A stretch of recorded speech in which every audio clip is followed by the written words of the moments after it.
Hey everyone, what's up? Welcome to episode 28 of Outspoken. And today I want to talk about. I want to do like a deep talk. I kind of just want to talk and talk. I didn't feel like doing commentary today. I felt like doing mental health type of episode because I know a lot of people struggle with it. And I've been wanting to do one for a while. I know I did probably like little segments on my channel or my podcast before with mental health, but never like an in depth thing. And I feel like I've been struggling with it a lot more lately. So I thought it would be helpful to talk about it so other people don't feel alone and how I cope with my anxiety, my depression, whatever. Because it's lonely out there, dude. It is. So we're not going to be funny today, unfortunately. Well, maybe a little bit. But I feel like, I just feel like a lot of people could use it sometimes. So that's what today's episode is going to be. And I have some questions that people asked. But I wanted to start off really quickly with a funny story before we get into anything really deep, because I just came back to Massachusetts because I live in Canada right now for a little bit. But I came back to Massachusetts to visit my friends and my family. And I took a plane, and it's just something I've never experienced before. Also, I want to formally apologize about the cars that go by. I live on a busy street here when I'm here, and they are so loud, and all of them sound like they're falling apart. So, you're welcome. Okay, so me and Sheila live like 2 hours away from the airport, which is kind of annoying, but whatever. So, we get to the airport. My flight's at like 2:20, and we leave at 12 o'clock. We left earlier. We get there at 12 o'clock, right? So I go there, I do all the stuff that you got to do when you're getting on a flight, and we board the plane. And then they say, just kidding, you have to deboard the plane because we have to do a security sweep. We forgot to do it. So you got to take all your stuff and get off the plane and wait. So I was like, okay, whatever. Like, I just wanted to go home, but like it's not that much of an inconvenience. Whatever, it probably took like 15 minutes. But I think that was a lie. Because plane people lie all the time. Pilots, people on the plane, they lie all the time. Because people will panic. If you don't lie, they make it sound a lot less worse than it is. I'm pretty sure. If anyone's a flight attendant, you can confirm that. Or if anyone's a pilot, you can confirm that. Or if anyone who works at an airport, you can confirm that or not. But I think it's true. I think it is. So we're getting back on. And you know that thing, the long thing you take before you get onto the plane? So I was the only one walking down it. Like I said, there wasn't a lot of people. And then there was this woman arguing on the phone. She was in one of those like bright colored vests. I don't really know if she was like a bag person or whatever, but she was on the phone and she was mad. So I started walking slower because I heard a couple of things she said. And she said something along the lines of like, why aren't you listening to me? I don't understand why you're listening to what the pilot's saying. Blah, blah, blah, blah, blah. And I was like, oh, that's very interesting. What does that mean? Why are you listening to the pilot? We should listen to the pilot, right? Because they're the ones who are going to drive the car. They're going to drive the plane. Fly the plane. All right? And so I was trying to get a little bit more, but I couldn't. Like, if I stood there, it would be obvious. So I was just, like, fiddling around, and then I finally walked away. Because that's basically just the gist of it that I got. So I sat down in my seat, and I was like, just thinking about it, what does that mean? Why? Did you hear that? Why did it sound like that? What kind of truck are you driving? Anyways, so everybody gets back on the plane. We sit, we take off. It's just a normal flight. And then we start nosediving. I'm joking. And then, so I keep the map open up on the screen because I like to see where we're going. So it was like 30 minutes into the flight, and it's just like a straight shot. So then I see the plane start taking like a 180, and I was like, oh, that's interesting. Maybe he's just getting a little, maybe there's something in the way there. But then he did a full 180. And so it started to look like a U, and I was like, oh, okay. So then he made an announcement on the thing, and he was like, we're going to head back to the Toronto airport because I don't even know what he said. He said that it's safe to fly and it's fine, but there's an issue, and so we're heading back to the airport. So I was like, okay, well, that's good. That's fun. So immediately in my head, I was like, oh, okay, so like It's the lady's fault, essentially, because I overheard the conversation. This dude didn't want to fly the plane. They said it was fine to fly it anyways, so then we land, and then the flight attendants, they don't really know what's happening, so then we finally find out that someone's going to come look at the plane, and someone came and looked at the plane, and they said, this plane is not fit to fly. And it was because of the navigation system. It was something with the navigation system. Anyway, so then I was like, was it like in the woman's mind to maybe just kill a bunch of people today or something? Like, I would rather wait 10 hours and get on a plane that is fit to fly than get on a plane that's not fit to fly. You know? Like, I don't care. So then we come off the plane. And it was like 3:40 at this point. And then they're like, oh, we're going to have another plane for you at 4:20. But we're going to have another plane for you at 4:20. So it's going to be a brand new plane. It's going to be fine. It's going to be cool. That didn't happen. Then they were like, okay, we're going to have a plane for you at 6:30. Sorry for the inconvenience. Here's a $10 meal voucher. So you can have $10 off any meal in the airport. Which is great, you know, because the meals in the airport are like $1,000. So $10 off is super helpful. I was so excited about it. So I was like, okay, whatever, fuck this. $10 is insultingly low. It was, I wanted to be like, could I get like $30 so I could have like a meal and then a drink or something? But I didn't ask that because I didn't want to be that person.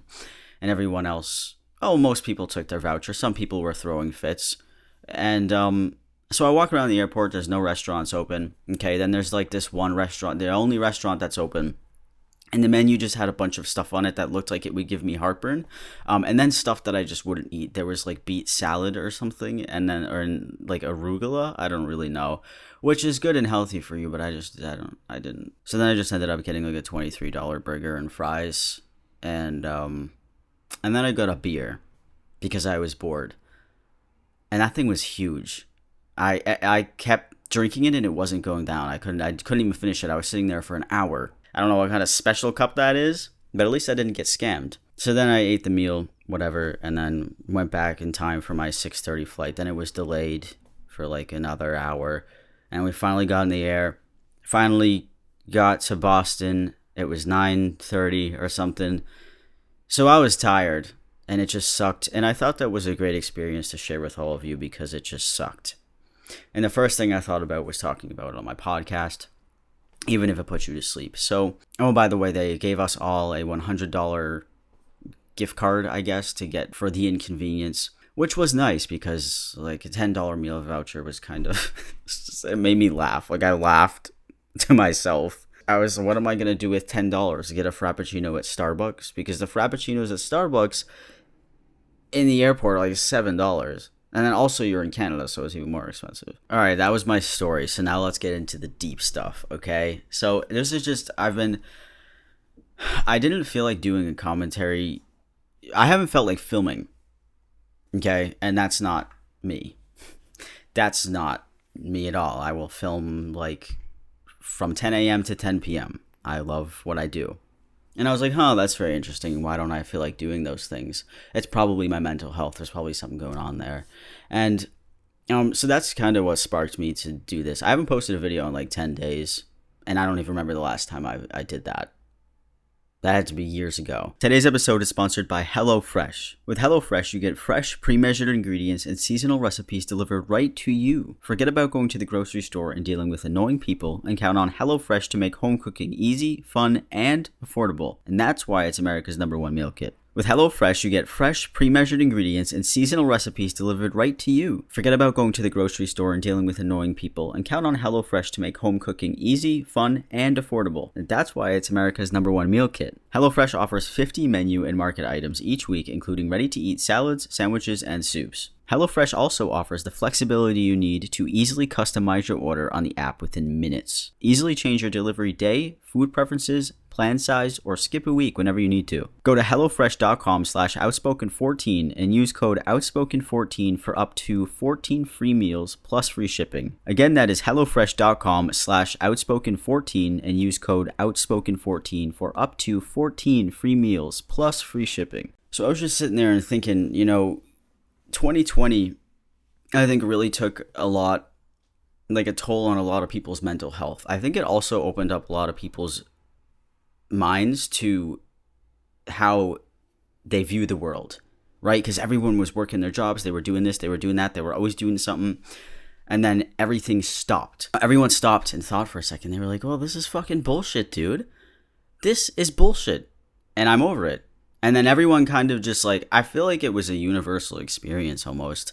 Everyone was kind of like, fuck it, like, fuck this, man. I don't know. Everything just kind of got me thinking about the way that I'm feeling and the way that everybody else is feeling. I just want to tell you how I cope with it. Maybe it can help you. So, like I've said multiple times before, I don't even know when I was officially diagnosed with depression. I think I was a teenager, and anxiety, but those were just obvious things. But it's always great to talk to somebody and figure all that stuff out. So, oh man, when I was a teenager, it was the worst in the world. When I was a teenager, it was amplified like 10 times more. So to all you struggling teenagers out there, I am so sorry. I feel like it was, I think maybe it was my situation too, but oh wow, that was awful. What a horrible feeling. So what I did back then, the most I could do for myself was like do things that made me happy, like play video games. I didn't really know how to deal with that stuff. I wasn't at a therapist at that point, and I think I was like 12 or whatever, but it was just because of all the transition stuff and being confused about being LGBT. That really played a big role in it. Yeah, as a kid. So what I would do is basically, I didn't really have much that I would eat food, and that would make me happy. I would play games for 5 hours a day, and that would make me happy. Or I used to write my own little books and stories too, which was fun. Those are the things that made me just even the tiniest shred happy, so I did them. Even if I was only happy in those moments where I was writing for 30 minutes or playing games for 2 hours, it was a break from my head, essentially, which I think everybody still needs today. I think you all need that, and I'm going to tell you what to do with your life. No, but I think everyone can benefit from that, like going for a walk or going for a jog or just being out of your head for like at least an hour a day, because it's exhausting to constantly think and think and think. And that's what my issue is. You deserve to have a little bit of fun every day, because you don't know how much time you have left. All right? That's something that I live by. When I really want something, I will give it to myself. Most of the time. Most of the time if it's justified. Like if I'm sitting there and I was like, I kind of want some sushi today. So I'm going to go get some sushi, because the next day, what if I'm not here and I didn't get the sushi? That could have been, like, they could have made my day that day. And I didn't get it, and now I'm not. And now I'm in a coffin. So, it sounds fucked up when you say it out loud. I'm sorry. But you know what I mean? You deserve the sushi.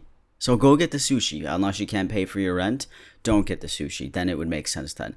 But if you can, go get the sushi. Anyways, a couple of things that people ask me regarding mental health, and I thought this could be great and useful, was someone said, for me, my mental health has made me struggle with unemployment. I physically can't bring myself to apply for jobs, and the thought of working makes everything worse.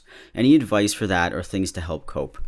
So this all depends on the situation. Like, is it a job that you need for now because you gotta make some money? If that is the case, like if you just gotta get a job now, you already graduated, all that stuff, and you just gotta make some money, I would look at my options and try to find whatever seems the best, even if it would suck. I'll give a couple analogies here. If you're in school and you don't really know what you like that much. I know when I was in school, I liked a lot of things, but I didn't want to do them as jobs. I really liked YouTube. I loved watching YouTubers. I loved being creative. I loved writing my own stories. I loved filming my own things and being my own little characters. I used to do it when I was younger.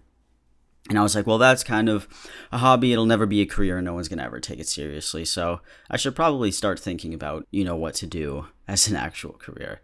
And I hated the thought of that because I didn't want to do it. I didn't want to do it. I just wanted to be a YouTuber. I don't know why. It was my mission in life. So for my own experience, I ended up doing what I loved. So I was doing it on the side because I was in high school, so I didn't have to worry about money or anything like that. And then I got older and all that great stuff, and then my YouTube started to take off. I wasn't put in the position where I had to actually work. Basically what I'm saying is I did what I loved, and it worked out good for me, but some people it doesn't always work out like that, because if you start, let's just say you hate work. Okay, let's say you're 20, you hate work, and you have a passion for painting, but painting isn't gonna pay your bills. So if I was ever in that situation, I would have a job, even if I hated it. But I would find the little things in life that make me happy. Like if I have a cool coworker, or if I go and I get a coffee every day after work as a reward, or a new game every month. That's kind of often. A new game every once in a while as a reward. Something like that.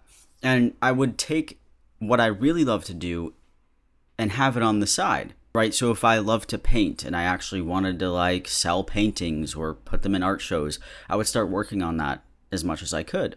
And then I'd have my regular job to, pay the bills or whatever. And then you'll have no time. So it'll be really fun because you'll be working and then you'll be painting, and then you'll just have no time at all. And that's great. And that's how the world works. No, but in all seriousness, I think that's a very good idea. For people who they feel like they're stuck, or they have a passion that they want to go for, but you can't really do that because you need money. It's a good balance. That's what a lot of YouTubers have done as well, and just a lot of people in general. Actors, people were waitresses, and then they became big actors. I don't know, dude. I'm just a big person of you should do what you want to do. Sometimes you're gonna have to do things that you don't like, which is fine, but eventually you'll be able to do what you love to do. This is what happened with me. I don't know what age I was. I think I was like 18. I was like, I should probably get a job and get some experience, even if it's in retail, because it'll be good for me, before I head off into the real world. So I went to interview at Macy's, and it was the weirdest thing. I hated it. I felt like a complete adult, and I did an interview. I don't even remember what it was like. And then I got the job because it was just Macy's in the back, like stocking boxes. But then also I was on the floor. I don't know. I applied for part-time, and then they gave me full-time hours. So I don't even know what happened there. So I worked for a day, and then I quit after one day. So you could say I was a very hard worker. But what ended up happening was I was putting security tags on shirts, and then I put them all the wrong way, and I did it on like 50 shirts. And I was the new guy, and then I hung them up, and then someone was like, "This is wrong. Who did this?" And I was like, "Fuck, I did it." So then I had to go to a register and take every single one of them off, which was just annoying because it's like a kind of an annoying little thing. You got to stick it in there and like play around with it. I don't know. That's what she said. I don't really know. I don't know. Anyways, I ended up doing it. I took all of them off because I didn't want anyone else to have to do that. And then we had lunch breaks. Then what I ended up doing was I had lunch, and then I left the mall and I walked home, and that was on the highway. That was a very far walk. That was definitely a very far walk. And I walked home, and I was like, I just forget it. I guess I just didn't like it very much, even though it was one day. So I can see what you're talking about when you don't want to do a job that you don't like, and it fucks with your mental health. But if you have to look for a job, and if you're dreading it and you don't want to do it but you got to do it, what I would do is look at as many jobs as I can and find the one that's the least worst, or the one that suits me the best, and just work there for a little bit until you can find a job that you actually like, or passion that you actually like. You can get paid for it, something like that, because there's gonna be times in your life when it does suck, and you've got to do some things that you don't really want to do. But there will be a point in your life where things don't suck. So I hope that helps a little bit. And it is the little things that make your days better. So even if you hate working where you work, I think that you should give yourself a reward all the time, whenever you can, because that is not. I am so weird about work. I always have been. When I was a teenager, I never wanted to work for anybody.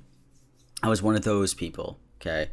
I was one of those guys. You know those YouTube guys who are like, you can start your own business. All you have to do is quit your job. And then you're like, and then what? And then what? There's only $2,000 in my bank account. Can I do a business with that? Yes, you can. In the first 3 years, you're going to lose all your money, but you'll be fine. And then no, and no. And that's not how it works. and then you're fucked. This is a little vague, but it's how to ask for help. And this is a hard thing to do because you have to admit to yourself first that you want help. So that's already a big start, like leaving that comment. But asking for help can be so awkward, especially if you've got family who's unsupportive and who's like, I don't believe in therapists. I don't believe in talking to professionals or whatever. So what I would do in that situation is if I was in school, I would probably talk to the school counselor and tell them a little bit about what I'm going through. Maybe not too much because school counselors can be sketchy. Some of them are really great though. I had a really, really great one and she was really nice and helpful, but they can definitely help you a little bit. That's what they're there for. And if that's the only person you can talk to, like at least you've got someone to talk to, right? So if you're not in school or you don't want to ask your school counselor and you want to say it to your parents, regardless of your age, whether you're 13 or whether you're 25 and you're still with your parents, like, I mean, I like I always say, I don't know everybody's parents, but you could always go up to your parents and be like, hey, I think I'd really like someone to talk to because I'm feeling a little down lately, so it would be helpful if I could talk to somebody. Could you help me out with that? Could you help me look somebody up or something like that? And I think a good handful of parents would help their kid and look for a therapist or whoever you're looking for. But if they're rude about it, I do think the school counselor is a very good idea, or your friends, like if you tell your friends. And if asking your parents isn't successful or they just don't want to help you out and you can't do anything about it, what I would do is like at my next doctor's appointment, whenever that is, I would talk to my doctor about it because they can be very, very helpful as well. Because if you're asking for help, you need help. And you shouldn't be denied that by anybody. So yeah, and if your parents, again, aren't helpful, maybe you have a sibling or maybe you have a friend who you could reach out to and be like, hey, how can you help me get help? Okay, so I have this one LGBT story today, but I just had to step away for a second because it made me tear up. I already read it before, but like reading it again, it's not any easier. Okay, it's sad, and I want to give a lot back on this story. So listen up. And the title of this is called Living a Lie. And it says, I'm living a huge lie and have been since I was like 8. When I was a kid, I never told anyone I was a girl. I always insisted that I was a boy. My mom tried to tune me out by saying that no, I was confused. I am a girl. Biologically, I am female. But I knew she was wrong. People referring to me as female always felt wrong, but because my mom and stepdad were extremely abusive, I lied to everyone around me, pretending to be the most feminine girl I could possibly be when also struggling with intense depression. I was angry when I started going through puberty and tried to hide my breasts as much as possible and force myself to wear feminine clothes. Every time I even wore anything masculine, my mom and stepdad would attack me. In 2016, I tried to transition, but everyone around me attacked me. Verbally, not physically, including my brother-in-law, and no matter how much I insisted, they kept saying it's not true. They said because I had children with guys that it couldn't be true, the ignorance, so I stopped dressing the way I wanted to because I was scared of losing my family and everyone around me. I hate everything about my body and still suffer from depression about it. I've actually been more recently considering transitioning, but every time I bring it up, my boyfriend gets extremely angry with me. I thought for sure I wouldn't feel at 29 what I felt as a kid, but I still do. I still struggle with depression and even thoughts of hurting myself because I feel like I have no control over myself. I thought I was going to outgrow this feeling, but I haven't. I just wanted to say your YouTube channel has opened my eyes a lot more, and it helped me understand that what I was feeling wasn't me being crazy or abnormal. I'm actually considering more than ever now to transition, but I'm still nervous. I just want to tell you thank you. Though. Your videos help me a lot. Okay, my friend. All right, so this reminds me a lot of me because I knew when I was very young too, and I tried to be very feminine, and I tried to outgrow the feeling, and the feeling of gender dysphoria is very distinct in my opinion. It's a feeling that I still don't understand, but I knew when I was young like that, and I thought by a certain age, I would outgrow that, and that age was like 16 years old. I thought I would, because I felt it young as well, and I was like, yeah, when I'm a teenager, I'll probably just be over whatever the fuck this shit is. But I wasn't. And then I got to a very low point in my life as well. I hated the way I looked, I hated my body, I had this intense feeling inside, it's literally undescribable, just, I knew I was a boy, and it kept following me for years and years and years, and I was like, this is not right, this is not how I shudder at the thought of being called she. When I was younger, I just thought I was one of the boys, and then you get older, and then it's like, okay, well now everyone's just kind of going through their puberty and everyone's looking at everybody differently, and I hated it. Sorry for the truck. So with your situation specifically, it does sound like nobody around you is okay with you even wearing like masculine clothing or doing anything that's not traditionally feminine, I guess. If someone around me can't respect the fact that I am me and I want to wear this t-shirt, or I want to have this tattoo, or I want my hair this short, then I feel like their opinion of me is like, it's not considered. Their value to me goes down because they can't see past like a t-shirt from the men's section, or a haircut, or whatever it is. And even transitioning, they don't know you. They don't know what you're going through. They don't know your whole life. They don't know how you felt. So for someone to sit there and tell you like, no, you don't actually feel this way, you're supposed to be this way, whatever, blah blah blah, the same bullshit that they always say, it says a lot more about them than it does about you, because you have one life and you should live it the way that you want to live it. And that's just how I've always looked at life. And it's not an easy situation to get out of, especially what you're into. And a lot of LGBT people know this as well. When you start living for yourself, there's going to be a lot of sacrifices that are going to be made. And that can be relationships as well. Because it happened with me. It happens with a lot of people. And those are things that I was willing to give up to make myself happy, because I don't like that person's perspective of me and opinion about me is less important to me than the way that I feel about myself, or what I'm doing with my life. I don't care if they want to sit there and call me mentally ill. I don't care if they want to sit there and pretend that I'm crazy or whatever like that. That's their business. Like, they can go ahead and think that. I know that's not about me at all. I know who I am, and I'm confident with who I am, and this is how I want to be. This is who I want to be. So I had to get to that point of not caring. And it's not easy. You might not even fully not care. You still might care. But at the end of the day, it's always your life and what you want to do with your life. And it is so annoying to me when people act like that, because they don't know you and they don't know what it's like to be you. And also, having children doesn't make you any less of being trans or anything like that. That doesn't even make any sense. This is the body that you were given. Work with it, whatever. That doesn't change anything. That doesn't even make any sense.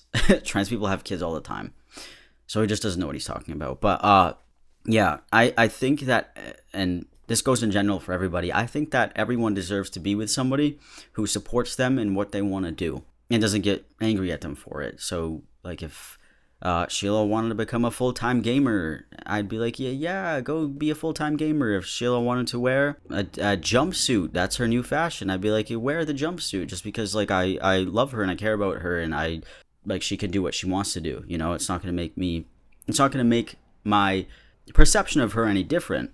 But when it comes to transitioning in a relationship, sometimes people aren't going to be okay with that, which is something I understand. Like, if I transitioned into a woman and Sheila was like, well, I'm not into women, I love you, but I'm not into women, like, that's something I can understand. It's nothing to, like, I mean, sure, you can feel all types of emotions about it if your partner transition and then you break up and whatever, anything like that. I get that. But for a partner to not let you do those things and be yourself, like, that's not fair. This isn't like one relationship. It's two people in a relationship, right? So if you're going to transition and the relationship's going to be over because it's essentially that, like, they don't want to date the new gender that you are, that's fine or whatever. But to be a piece of shit about it is not very nice. I feel like partners should always be supportive to their significant other, unless they're doing something completely illegal, but helping them out. And, you know, if you love someone, you're going to do that. So I didn't mean for that to be so long, but the story just really got to me, and I don't want people to have regrets in their life. You know what I'm saying? That's why I post what I post. I personally think everyone should do what they want to do with themselves and with their lives.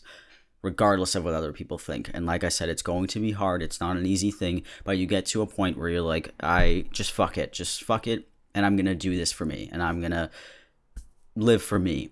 That's the point that I had to get to where I am today. And people who want to talk shit about it or punch you down about it, I feel like they weren't even worth it in the first place, even if it's your own parents, even if it's your own siblings or your own best friends. Like, it says a lot about them when they act that way about what you're doing with your life. It says a lot, and it's unfair.